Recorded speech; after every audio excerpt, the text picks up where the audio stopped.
আচ্ছা ভাই, এই শীতের ভিতরে যে ওয়েদার, এই ওয়েদার আসলে শীতটা কেমন? এই শীতের কথা আর গোয়েন না, শীতের সদনে দাঁড়াতে পারছি না, থরথরিয়ে কাঁপছি, এই আর কি ঘটনা।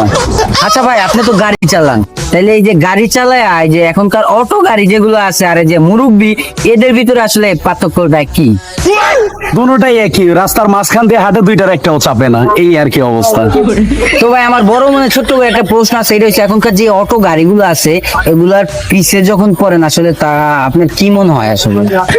ভাই যখন আমি রিক্সার পিছনে পড়ি, আমার মনে হয় যে আমি রিক্সা চালাইতেছি আর ও বিমান চালাইতেছি।